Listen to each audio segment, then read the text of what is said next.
Scott Perkins. My name is Scott Perkins, and I'm going to be doing mechanics with Corey Chambers. We're happy to have everybody here. I'm not going to do too much with the introduction for the sake of time, but this is a really unique experience that I think that we're doing with WCBOO, not just because I am one of the clinicians, but because it doesn't happen very often where there's actual breakout rooms. So you're not just sitting through a single webinar where we just talk and talk and talk. So what we're going to do is we're going to present mechanics.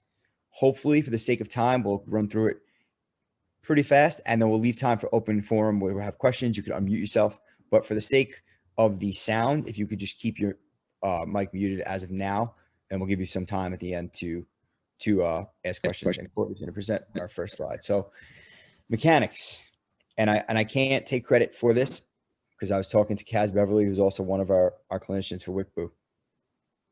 Mechanics can make you stand out, or mechanics can make you stand out. So kind of a little play on words, meaning if we're at a facility and we're trying out for a college conference, which may or may not be what we are all trying to do, but let's say for the sake of this argument, we are. Okay, we walk by a court. We want to make sure that we're seeing the same mechanics being used on every court. We don't want that supervisor walking by, and when they see our mechanics, they stop, and they're stopping for the wrong reasons. So if you would have told me 12 years ago when I started doing college basketball that I would be presenting a mechanics breakout session, I would think you were crazy. But I've learned a lot about myself, and I could honestly say that my mechanics are so much stronger now than they were when I first started. But what's happening now is it's the opposite. The newer officials and the up and coming officials, the mechanics is so stressed and so important that I think the newer officials actually have the better mechanics than even some of the veteran officials, because it's that important. And that's why the NCAA makes it a point of emphasis every single year to stress them. Our mechanics manual is our communication. For the most part, the only people that understand what we're calling is us and our two partners in a college game. The coaches and the players just want the fouls called. They don't care who calls it, where it comes from. They just want the fouls and violations called. So our mechanics are the only way we can communicate. And especially this year with COVID, and I know we spoke about it in our last session with our masks, our mechanics were really our only form of communication. You know, it's good to use your voice, and it's good to have a strong voice and be able to communicate with coaches. But I'm sure if you didn't officiate, you watched on TV, there wasn't much communication going on besides the coaches, of course, who pull their masks down. But as officials, especially on the women's side, we had those masks on the entire game, whether we were reporting to the table or whether we were talking to our partners. So it was a difficult season, but I think that having strong mechanics was so important this year because it was our only form of communicating. So if it taught us anything this year, it's not going anywhere, and I think it's so important. So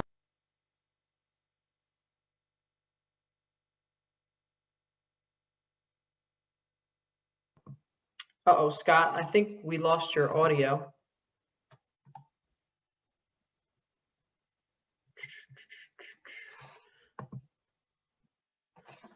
Did we lose Scott altogether? Maybe so. All right. Well, I'm in the hot seat, I guess. Stand by for me, and I will reshare my screen and share my portion. And then maybe Scott will jump in. Very good, very good, very good. Okay, I don't know what that is, so I just got a message that the breakout rooms are going to close in like 50 seconds, and we're automatically going to get moved to the main room. What? Sherry, what? Keep talking, Sherry. I'll call. Okay, yeah, you call. All right, so Ines, why don't you do airborne shooter?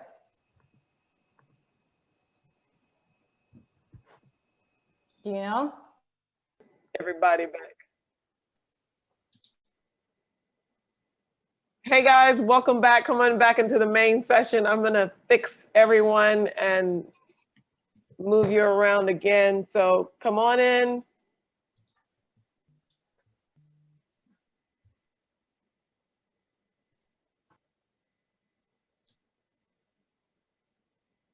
All right, welcome back. Can you all hear me? I just want to make, Joe, can you hear me?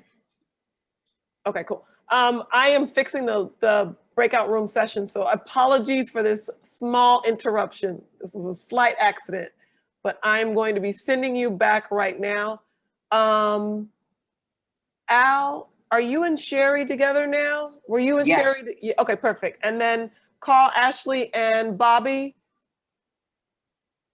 Yes, we were good. You were Yeah, good? we're good. And then You were good. Corey and Scott, were you all good? Yes. Okay. 1 second. All right, sorry about that. You're going back. Camp is camp. All right, bye. Al, I think you're in the wrong room. That's where I was, that's what I hit. So, Yeah, I don't think that's on you. Because you're not with Sherry anymore. No, They I just think switched we you. all- This I is think it's everybody. mechanics. yeah, I know. So, They sent us to mechanics. Yeah, but we didn't have Al. Al was here. Right, when Scott we and got interrupted. Scott shouldn't be here. Okay. Hey, I think as clinicians, we can, if we have host rights, if you click the breakout room tab on the bottom, you can move yourself to a Gotcha. room you should be in. Gotcha. and okay, so where would I move myself to, Ori?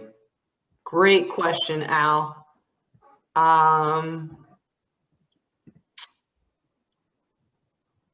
Sherry, you're unmuted. I'm not sure.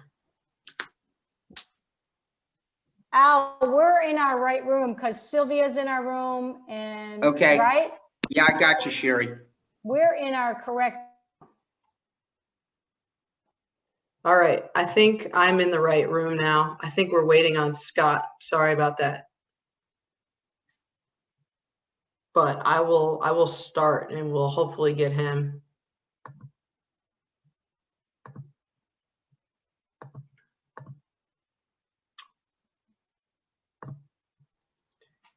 All right, hopefully everyone can see my screen.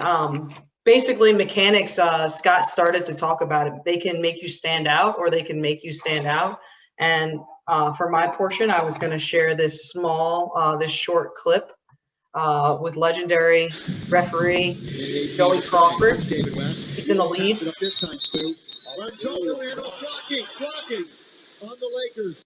And I love it, and I'm going to play it one more time. I think he calls block 6 times.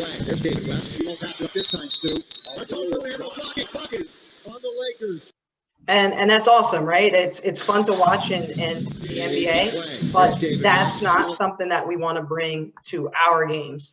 And basically in our mechanics session, we want to talk about, controlling the controllables. So for me, the 2 C's in the CCA manual stand for control the controllables, because like Joe said, every single night is going to be different on the court. We don't know, the 2 teams are different, the plays are different. So one way for us as officials to find consistency, I think that's in the CCA manual. So, I remember when I transitioned from high school to college and not knowing, where do I stand from 2-person to 3-person during a timeout or, during, when the ball is being tossed up. All of that information is in the CCA manual, which is incredible, from literally from the pregame talk to the end of the game and throwing the ball up in the air to start the game. So, for me, I think that is one of the most important things that can give us calm as officials is knowing that each night what we do is going to be the same in terms of where we stand, where we go, how we move, our signals. So the CCA manual isn't just about, foul signals or violation signals. That's a big part of it, but all of the other pieces of what we do on the court are in there as well. Joe also talked about, the importance of positioning in terms of being in the trail, in the lead or in the C, understanding, where you need to be in terms of wide angle or close down or pinching based on where the ball is really, really important as well. So my next slide, which was going to be our wrap up slide, I'm not sure if Scott will join us or not, was I've always been taught to get in the mirror. Practice your mechanics, your signals in the mirror so that they're, you know, second nature. You don't have to think about how many times your arms are turning, you know, on a travel call or things like that, or which hand you're going to use. You know, the higher levels you get, you know, some people are really particular about, it was supposed to be our time, really particular about, you know, which hand you use on which side of the court. Read the manual and be sharp. You know, I was also taught that every single mechanic has a start and a finish. So like a count could look like this, or it could look really, really sharp. So understanding like having a pop and a snap to your mechanics is really important as well. So that was my portion, and maybe Scott will hop on soon, but we were kind of in the same vein in terms of understanding like what the mechanics are and how to use them in a game. Any questions from the audience, or, you know, things you want to share about your mechanics that you found helpful?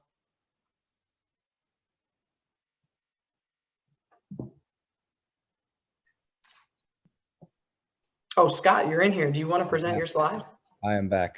I was like, I feel like when a partner gets a flat tire on the way to the game, you gotta have a B plan. But I'm back, guys. Corey, sorry about that, guys. Did you run through your presentation? I did mine too, and you can jump in on yours as well. That would be awesome. It's good timing. Great. If you want to present just the first. You got it. Sorry, guys. Virtual world. Awesome. Stand by. Great. So just to you know, rehash our signals. Our signals need to be clear and concise. Like I said before, everybody's signals should be as similar as possible.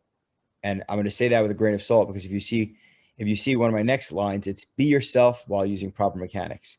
So I'm going to tie this into what you see on TV may not be correct. And I know when I started, you know, just my father was an umpiring. So I guess I always had an affinity for the officials. So I used to watch games and I found myself watching the officials, which I'm sure most of us, if we're on this call, do. And for some reason, I thought what Scott Berkins did, is what Joey Crawford did, or what Zach Zarba did, or what Joe Vasily did. And you find out quickly that is not the case. We need to be ourselves. We need to be approachable. We need to be clear, concise. But when we make a call, we need to make sure that we are following CCA manual, not what we see on TV, because the only form of communication, like I said, we have is our mechanics. Okay. And there's a fine line between being ourselves and being robots. Okay. So many times we're so focused on doing exactly what the rule book says and the CCA manual says, which we are, but we become robotic. And when we become robotic, we become unapproachable. We look like we're mad when we're calling fouls. We look like we're so serious that we can't have a conversation. And I've worked with partners, and I probably have done this myself, where, you know, they're so robotic and so, you know, definitive with every call they make that they almost seem unapproachable. And it almost seems that when they're making calls, if they're calling a travel, it's like they're mad at the player for traveling.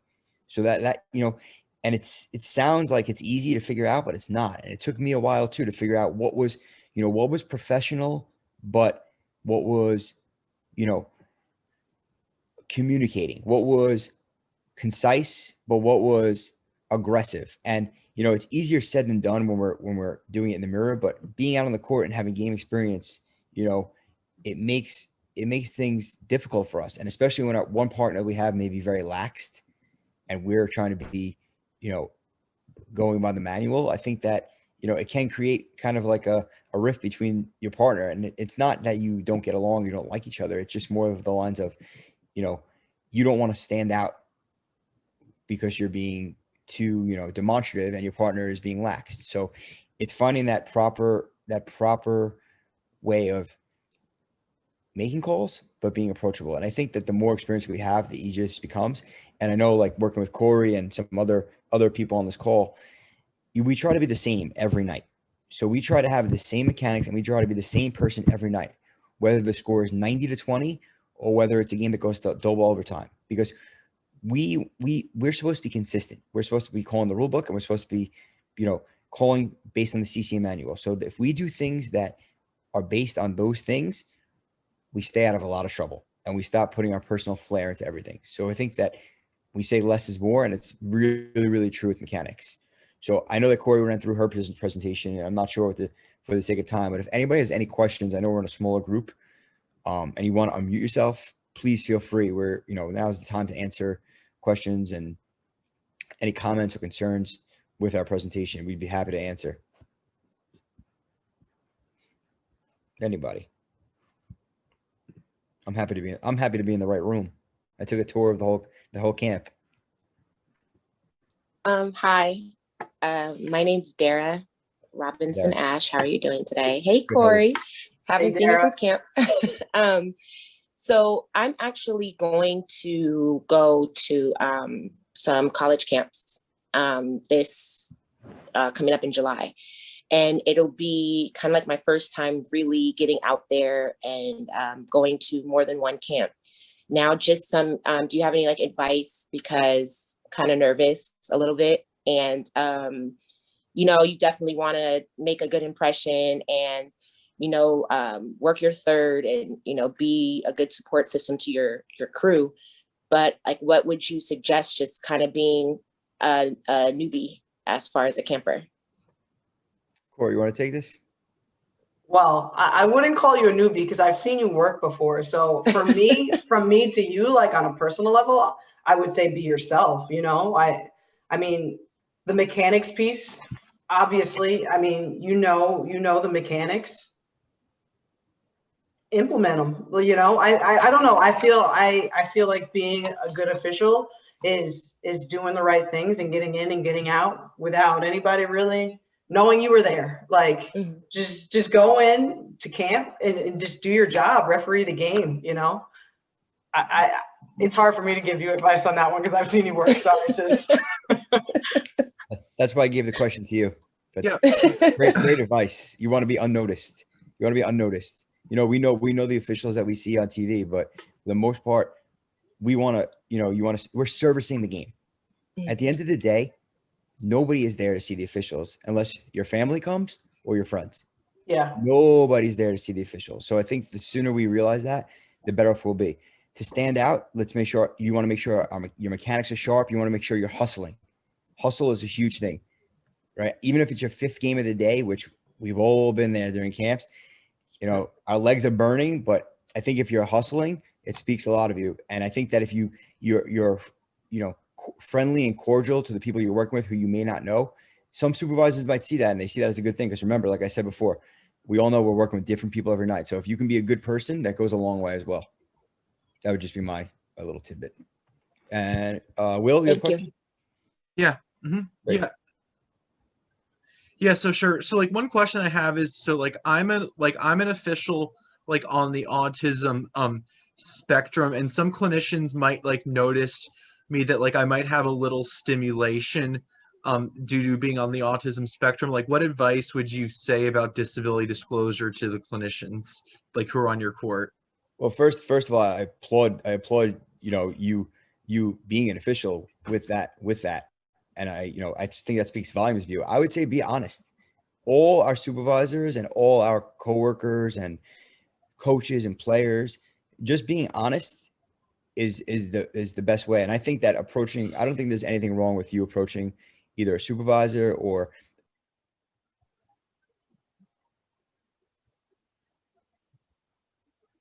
I think we're getting moved as clinicians. Yeah.